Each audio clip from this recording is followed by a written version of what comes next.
Whilst it was nasty, it was high profile, it was a relatively straightforward investigation, and the priority being finding Raoul Moat, and a lot of police forces deal with that sort of thing week in, week out. But Raoul Moat seemed to have vanished off the face of the earth. Police made 28 arrests in an effort to track him down, without success. After dark, Moat contacted them. He made a mobile phone call, which changed everything. Hello there, this is the gunman from Berkeley last night. My name is Raoul Moat. What I'm phoning about is to tell you exactly why I've done what I've done, right? Now, my girlfriend has been having an affair behind my back with one of your officers, this gentleman that I shot last night, the karate instructor. So the fact of the matter is, right, that she's having an affair with one of your officers. Was he not a police officer, I wouldn't have shot him. Okay. Is that right? You'll get your chance to kill us, right? You'll get your chance to kill us. No, we don't want to do that. We don't want to do that. You do want me to kill myself, but I'm going to give you a chance, because I am hunting for officers now. Tragically, this was no idle threat. Minutes after placing the call, Moat spotted a police traffic officer parked up at a key intersection on the edge of Newcastle. PC David Rathband, a married father of two, was nearing the end of his late shift. The officer had chosen his spot carefully.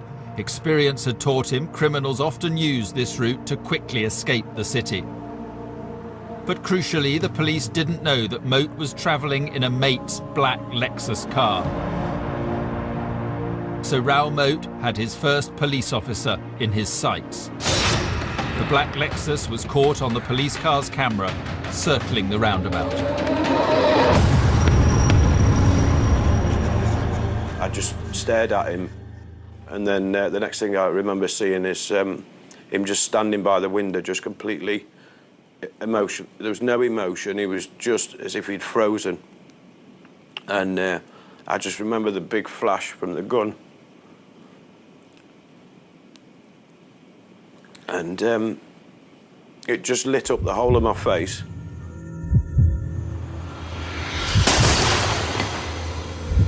It was the noise then. It was just, you know, I said before, it was like my head inside a can with the largest firework. But it was worse than that. It was just unbearable, the noise. I knew I was in trouble because of the amount of blood I was losing. I just knew that I was going to bleed to death. After being shot for a second time, in a bid to survive, PC Rathband played dead.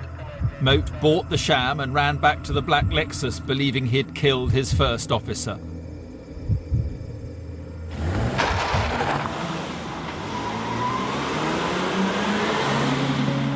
"50 minutes later, Moat was taunting the police again. Hello, this is Raoul, the Berkeley gunman. Are you taking this serious now? I've just downed your officer at the roundabout at the west end of Newcastle. Yes? Yeah. Well, I'm going to destroy a few lives like you've destroyed mine. This is what happens when you push, and push. I'm telling you now, I'm absolutely not going to stop. You're going to have to kill me. Right. I'm never going to stop. In Raoul Moat's own words, this was a declaration of war. He was declaring war on Northumbria police. He was convinced they'd been out to get him for all these years, and now he was out to get them. The police ran a series of public appeals asking Moat to give himself up. Mr. Moat, I have made a number of requests to you to contact police and hand yourself in.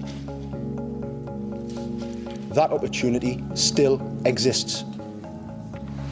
Behind the scenes, Northumbria Police's Assistant Chief Constable was in day-to-day command of the operation to find and stop Raoul Moat.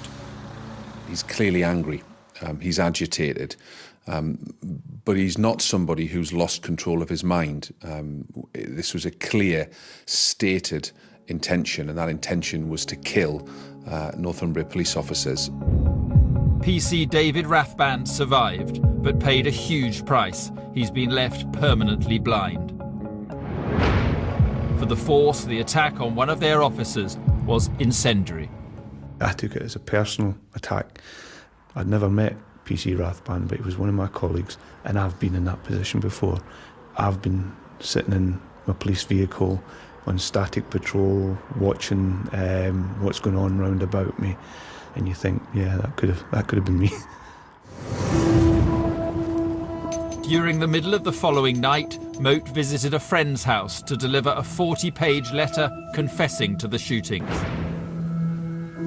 This letter was the innermost thoughts of a man right on the edge. He was unburdening everything about his motivation for the shootings. It was deluded and it was paranoid, but in his eyes, it was a justification for his actions. He wrote, "The crimes I have committed are to people who have wronged me in some way." It gave us a bit of an insight into what was making him tick. We were able to identify there was somebody here that wasn't going to be found easily, but it was somebody who was contemplating taking his own life as well. The letter continues, "All my life I wanted death, hence the reason I took risks and made the worst kind of enemies." It's always somebody else's fault with Moat. It's often the police's fault. Social services, it's girlfriend's fault. It's very rarely Raoul Moat's fault. Finally, Moat threatens, "I will keep killing police until I'm dead. They've hunted me for years. Now it's my turn." 24 hours later, police got a vital breakthrough that gave them a handle on just where Raoul Moat had gone to ground. The black Lexus used in the shooting of PC Rathband was spotted parked up near the picturesque Northumbrian village of Rothbury. We went to walk our dogs and we parked beside the Lexus and just noted there was a black Lexus. Made a comment about the registration because it was unusual, and I telephoned the police.